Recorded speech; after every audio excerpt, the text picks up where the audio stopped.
모유수하고 나서 저는 가슴이 좀 처진 것 같아요 라고 오세요. 근데 가슴이 굉장히 많이 처져 있는 것처럼 보이는데 가슴 밑선보다 유두가 많이 내려가지는 않은 상태예요. 볼륨만 줘도 가슴이 훨씬 덜 처진 느낌이 들어요. 윗볼륨이 생기면서 전체 볼륨이 생긴 거거든요.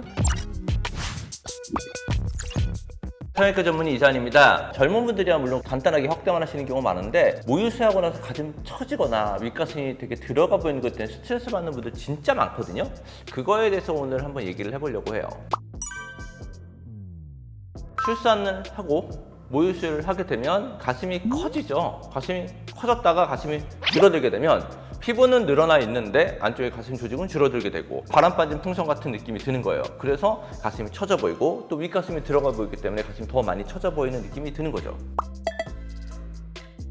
본인이 어떤 상태인지 보는 게 되게 중요해요. 모유수하고 나서 저는 가슴이 좀 처진 것 같아요 라고 오세요. 근데 많이 처지신 분들도 있고요. 처짐이 별로 없는데 윗가슴이 안쪽으로 들어가면서 꺼진 것 때문에 그대에서 처져 보이시는 분들 굉장히 많거든요.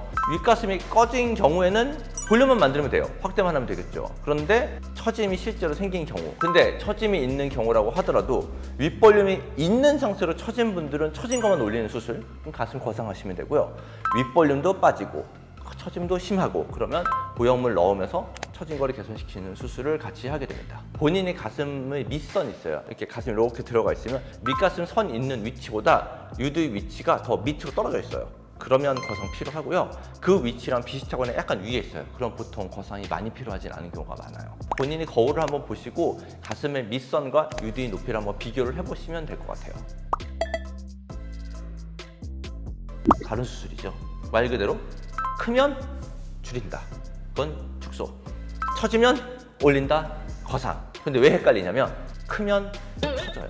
그렇기 때문에 축소는 거상을 거의 같이 가요. 축소만 가는 경우는 별로 없어요. 거상은 단독으로 하는 경우는 있어요. 그럼 이게 말로 하면 사실 조금 어려우니까 사진으로 저희가 한번 보여드릴게요.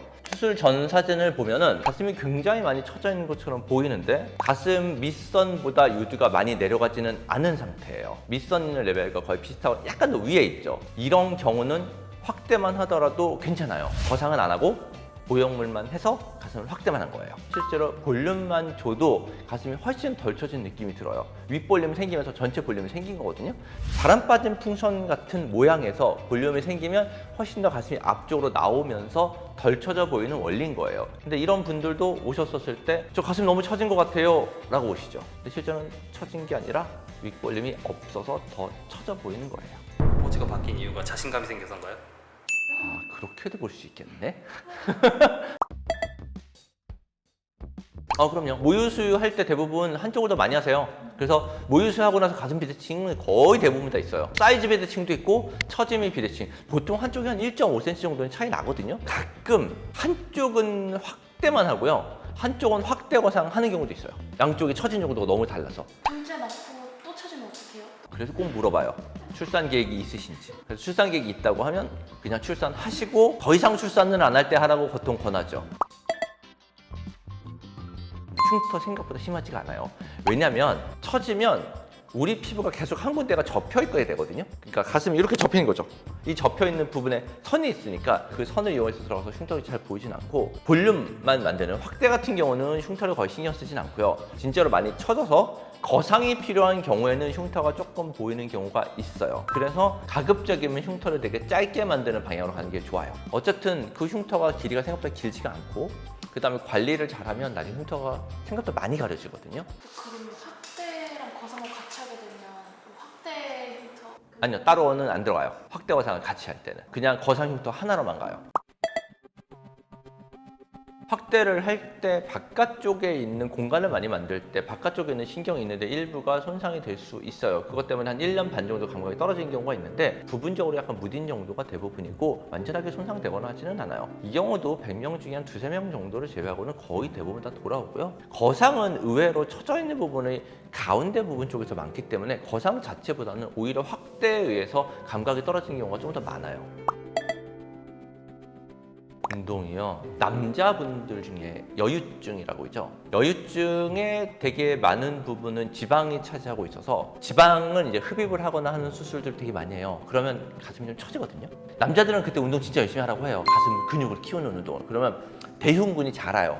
그러면 처져 있는 가슴이 어느 정도 보완이 되거든요. 이 여자분들은 대흉근이 자랄까요? 안 자라요. 이 가슴 근육을 키우는 것 자체가 많이 자랄 수가 없어요. 그리고 여자분들의 가슴은 대흉근으로 이루어진 게 아니라 지방과 유선 조직으로 이루어져 있죠. 운동을 하더라도 처짐이 많이 올라가진 않아요. 다른 제품들 같은 게 있잖아요.